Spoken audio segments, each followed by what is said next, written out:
Am I the a-hole for not wanting contact with my stepkids after their mom passed? Catherine was my best friend growing up. She was the first person I told that I was gay. She hugged me and told me that I was still me. We were there for each other through everything for the last 40 years. My HIV scare in college, her children's births, my divorce, her divorce, and innumerable small and large life events.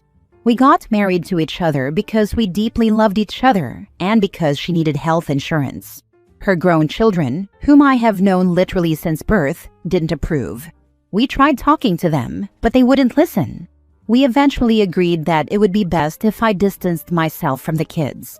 Catherine would travel to see them or arrange it so they could visit her while I took vacations with friends.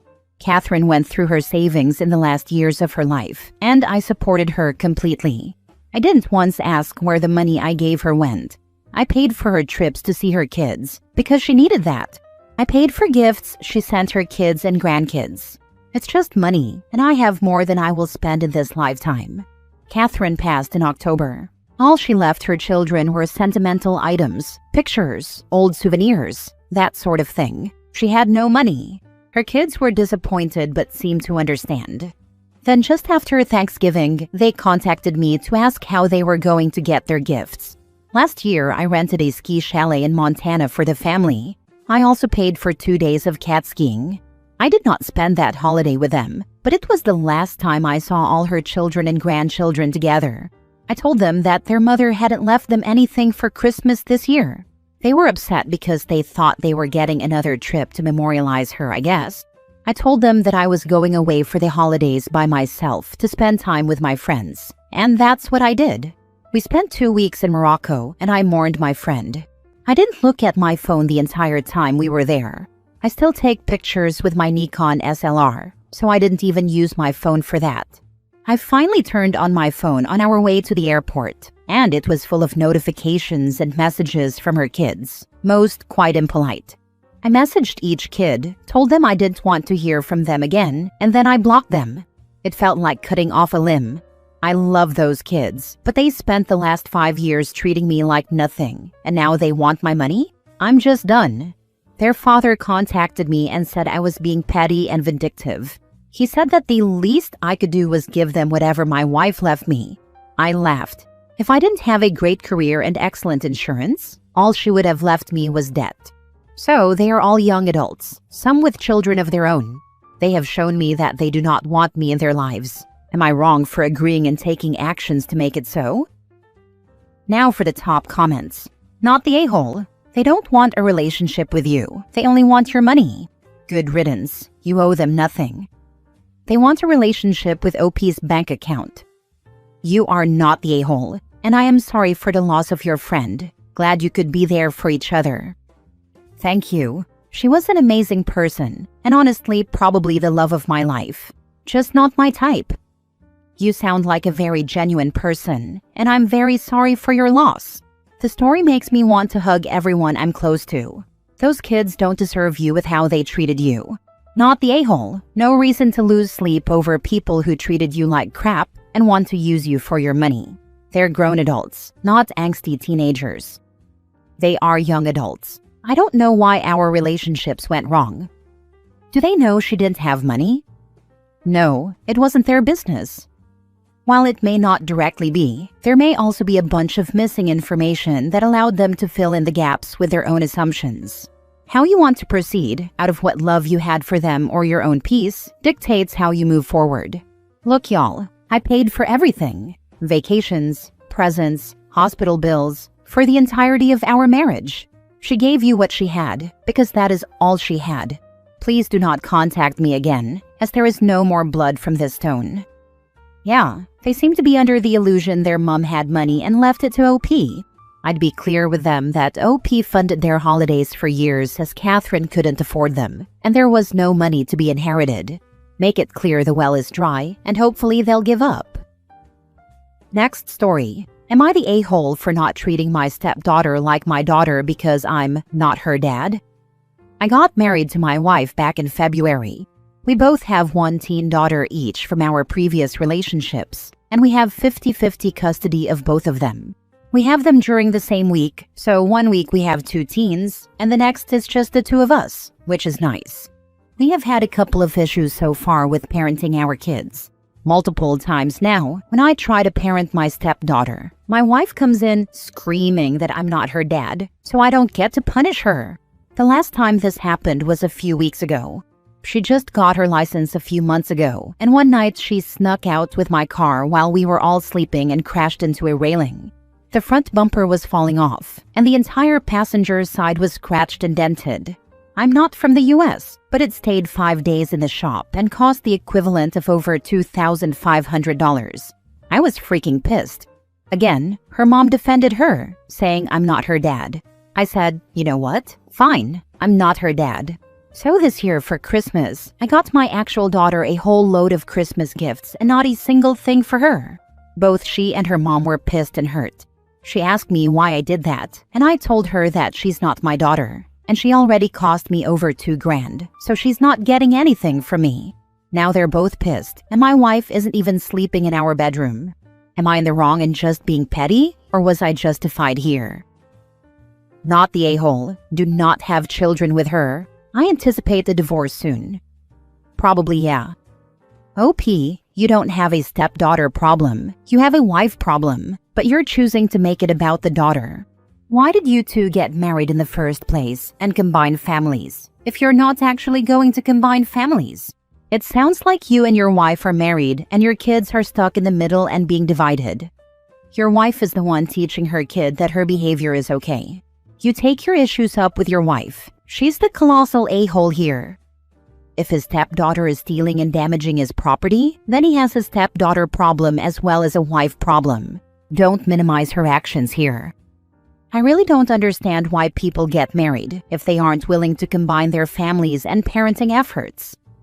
Agreed. It was very weird at first when my ex moved in with and then married his new wife. Dropping our kids off, knowing that someone else, someone I hadn't actively chosen to co-parent with, was now helping to raise our kids, put them to bed, comfort them if they fell over, tell them off when necessary, and possibly have different house rules and opinions from me, was hard. I know my kid's stepmother found it awkward at first too. How much should I do regarding disciplining the kids? Would she then have me complaining because they aren't her kids? And would my ex or his wife complain if he told the kids off for something she didn't think was an issue? But we're all adults, so we talked, acknowledged the weirdness of it all, calmly negotiated situations where we disagreed, and all compromised at times, even if that meant swallowing a twinge of resentment or anger. Because the one thing we all agreed on was that the kids come first. We wanted as little disruption, confusion, and stress for them as possible. I've had relatives say, I can't believe you let the stepmother tell the kids off or tell them what they can and can't do like that. She's not their mom. Their dad should do that. When they've done something, I would absolutely discipline them for too. That sounds like a recipe for teaching kids how to play one parent or step-parent off against the other, and for constant family arguments. And if their dad is out at work, should she just let them run riot? Inconsistent parenting confuses kids, especially very young ones. Yes, we have slightly different house rules on some things, but we all agree on the major parenting issues. And if we're unsure what the other would think or do, we discuss it like adults. I admit I've been very lucky that my ex remarried someone with a similar parenting and life ethos to me and him. If he'd married someone who believed the opposite of me on every issue, it may have been a lot more difficult. Also, none of us are perfect or saintly. Me and their stepmother have had a few frosty but polite conversations over the years, and she's argued with my ex over a few parenting issues. But we all try our best not to do any of that in front of the kids. Next story.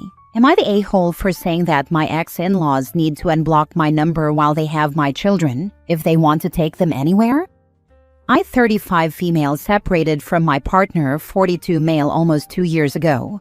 We have 3 children together, ages 15, 8, and 7. A lot has happened from then until now. Without getting too much into detail, I'll just say there are criminal charges and safety concerns where my ex is concerned, and I have sole physical and sole legal custody of all of my children. My ex is court-ordered to have no contact with my children.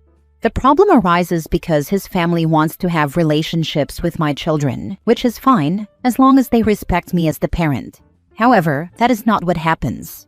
They constantly do things without getting my permission first, or even informing me, and they see no problem with this. As much as this bothers me, the one thing I cannot let slide is that I have said I will not let my children go anywhere with them if they will not unblock my number while my children are with them. There have been times when my kids were with them and I couldn't reach my child on their phone, and I attempted to get in touch via the adult, only to find that I was blocked. My calls go straight to voicemail and my text messages do not go through. I know this because I had to get a different phone in order to get through. I feel this is unacceptable and inappropriate. I need to be able to communicate with whatever adult my children are with while they are in their care. Am I the a-hole for setting this boundary? While my older child has a phone, my younger ones do not. Also, I don't feel it's appropriate for children to have to be messengers between grown adults. It's not their burden to bear.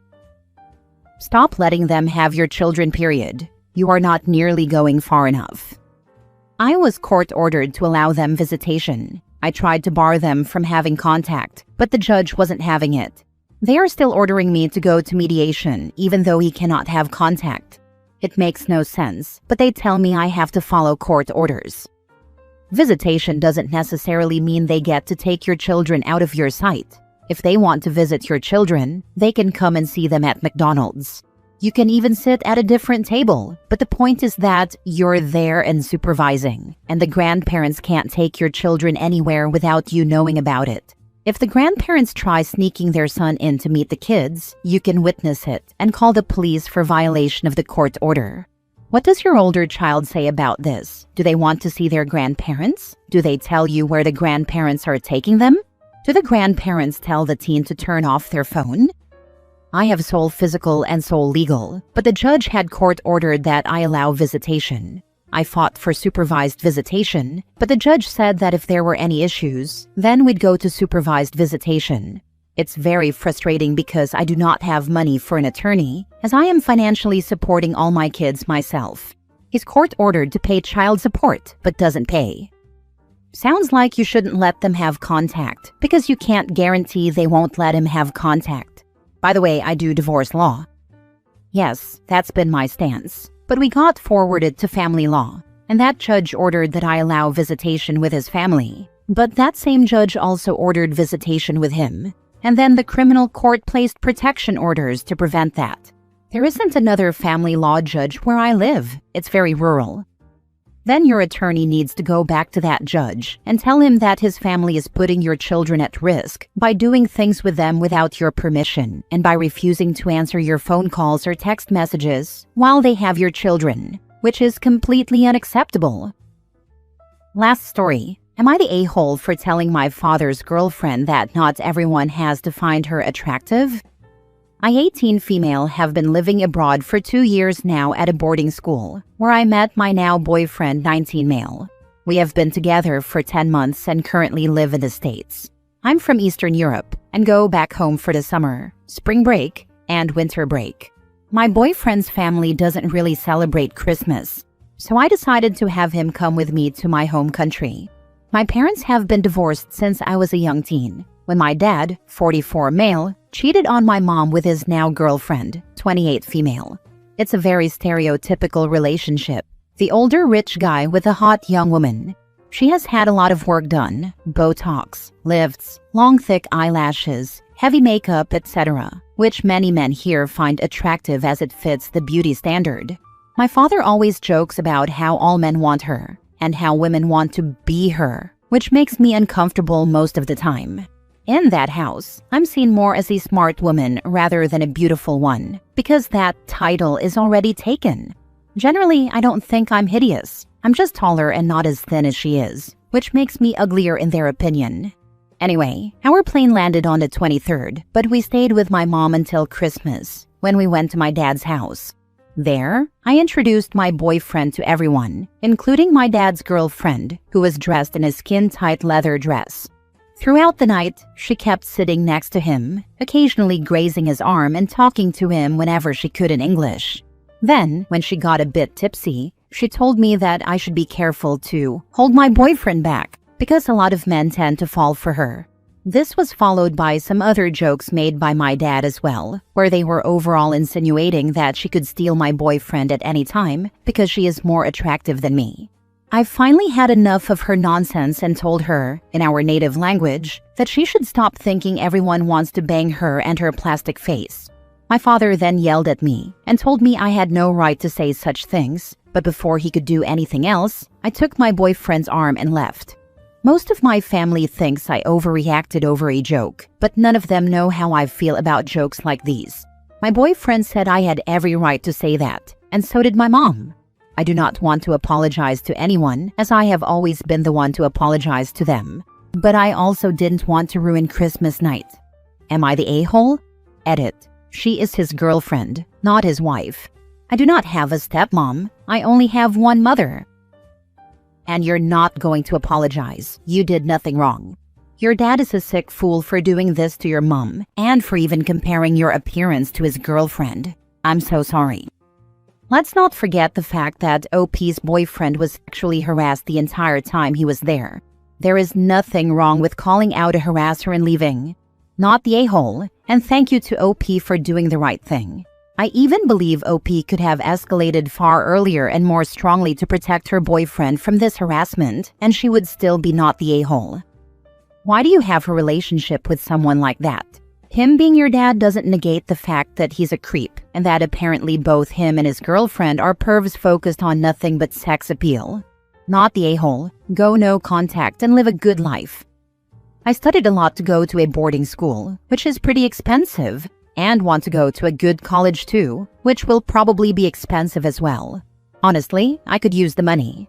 I barely see him anyway. Are you also going to go to college in the US? It might be good for you to have an ocean and a continent between you, your dad, and his plastic girlfriend. If he's wealthy, he probably controls the finances. But if you study hard, you'll make your own way in this superficial world. Good job telling the girlfriend off. She sounds horrible. That's what I want to do. I'm okay with enduring all of this for my education. It would only be bad for me if I cut ties.